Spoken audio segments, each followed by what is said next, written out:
This one might be all over the place, but when are they not all over the place? Day started out nice. Good partner workout at the gym. Saturday workout. Good vibes. People cheering each other on. Getting to cheer other people on.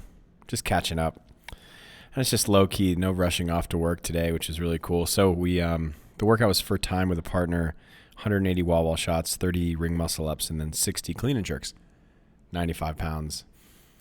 135 pounds. I think we finished around 13 minutes, and I kind of have like this issue where things are going really well, especially in team and partner workouts, and like everybody's like happy and having a great time. I just want to make them worse. I don't know why. I don't know what that is, but it exists. So we were about 15, 20 clean and jerks in. Power clean and jerk, trading off in sets of 5. And Cassandra said to me, well, I feel great. I feel awesome. I said, cool. We're going to do the last 30 clean and jerks with a squat clean. Kind of deflated her a little bit, but she had no problem with it. She's like a bazillion times fitter than she thinks she is. She was repping out sets of 5 on the muscle ups. It was a really fun workout. I liked the flow of it, and always dig the weekend partner workouts. It was a cool little chipper. Like I said, the vibe in the gym was really nice. Beautiful day. All the things lined up. So not too much to say bad about a Saturday. And then just little ticky-tack chores for the rest of the day. Some kind of random thoughts, throughout the day. One of the things I wrote down the other day was, I forgot who I was talking to about this. Oh yeah, because it was the meme we talked about the other day. It's not about how much you can lift, it's about how much your heart can take with the energy drinks. And so it got me thinking about like having vices. I think my mom, my mom once, she was, for a while, I think, maybe she still does. I don't want to out her, but I'm going to. I found out she was drinking pre-workout, which is pretty badass. And I was like, hey, Mom, I don't think you should drink pre-workout. And she basically was like, I gave up all my other vices. I get to have this one. And I was like, that's pretty good, pretty fair logic. I can't argue with that. Made me think there should be like an equation for vices. Like basically you get one for yourself. You get one if you have a significant other. You don't get one if you have an insignificant other. So if you're just kind of like messing around, you don't get an extra vice. And I think you get one for each child that still lives under your roof. So for some of you, that could be a lot. But then as the kid moves out, you lose it. I don't know. That's a good equation. But you got to have your thing, maybe. Maybe not.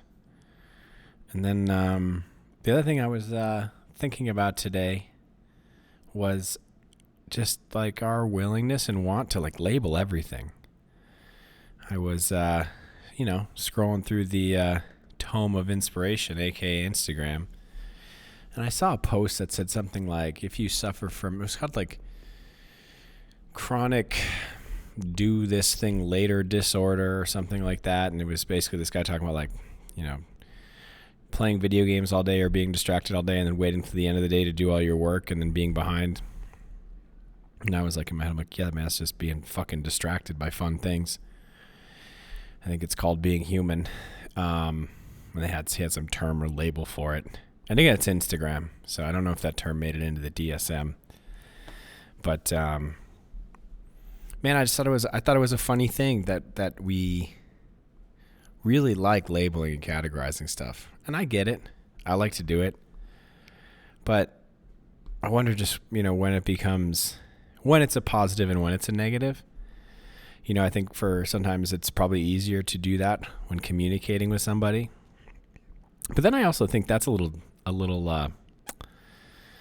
don't know. The downside to it, I think, is if you just slap a label on it, it really could erase a lot of the nuance of it. If you're sharing it, whatever is going on with you with somebody, or, is it something that's really a problem? And I don't want to like poo-poo on anybody's woes or, yuck anybody's yum or belittle problems they're having or things they're working through. But another quote I heard once, which I thought was cool advice, was like, don't build a totem to your neuroses. And I don't really remember where I heard that, but I thought it's like such a powerful quote. this entire concept of like worshiping your struggle. And then what becomes more important than moving past the struggle is the worship of it. And this kind of goes back to the change concept. But for me, this is really powerful. And just like at times in my life when I felt like I've gone through some like just personal hardship and, thinking back on the language I used to discuss that, maybe when talking about it with others at the time and in reflection of it.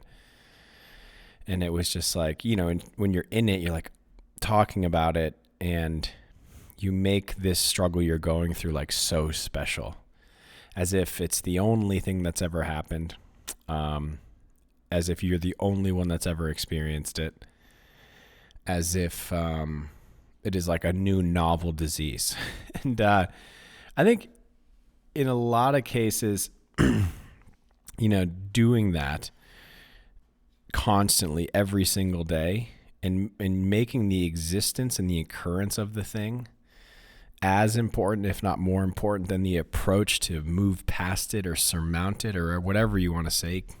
I definitely think there's some downsides to that. And this even goes back to the change concept. This goes back to the concept of like comparing your own bullshit to somebody else's and using somebody else's worst bullshit to not even approach yours. But also more so like making what is going on in your life that's challenging, the fact that it exists, making the existence more important than anything else that could happen next. So I think that's, all those things lead to it. Labels and words and names, and you had the little kid lyric, sticks and stones, right? Labels and names can give things a whole lot of power. And again, I'm not saying don't find importance in it. I'm not saying don't look at it enough to make it better. I'm not saying belittle yourself because other people have it worse. But don't make the existence of the thing so goddamn important that maybe like you don't even address it. You just wake up and you worship the fact that it does exist and it's there. Oh, I don't know. I thought about that a lot. I haven't thought about that a lot in a while, but it stuck out to me today for a couple of reasons, which was funny because I overall had an epic day. Beautiful weather, good friends, good workouts, good food, got some stuff done. All the nothing extraordinary, but sometimes that's the most important stuff that can happen. Just a long list of little side quests, just gathering loot, making the team stronger little by little. It was a killer day. I also just realized that, totally different topic. I thought of I think Cassandra runs a cartel in our house over, things like toothpaste and chapstick and towels. I don't know if anybody else experiences that. It's like the only thing missing is cigarettes, and I'd basically be trading in a prison environment. It's always hard to find those things, the little things that get you. And that got me thinking about, it's like I hear people talk about one of my favorite things about, living with somebody and spending this much time with somebody, like with Cassandra, and getting to know her so well is like you just kind of see like just these tiny little things that people do that really from the outside looking in, they're not harmful, they're not damaging, but you're also like, that's absolutely crazy. Why would anybody do something that way?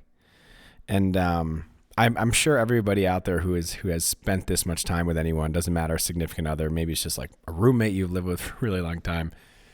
Everybody has like that one thing they can think of. Maybe it's like, I don't know, they always drink out of the faucet without a glass. They just drink right out of the faucet. I've done that since I was a little kid. I do it at other people's houses. It's a horrible habit. Probably seems really disgusting to a lot of people. I'll probably never not do it. Just makes a lot of sense to me. And there's probably other little levels of just weird things. But I was thinking, like, if you are with somebody or you know somebody that well and they don't have any weird things like that where you're like, why the hell would you do it that way? They're probably Dexter. I'd stay away from them. They probably got some real skeletons in the closet. So just a lot of passing thoughts. Don't build totems to your neuroses. Don't worship the simple existence of the thing, and let that worship become more important than working past it. So, cool day. More tomorrow.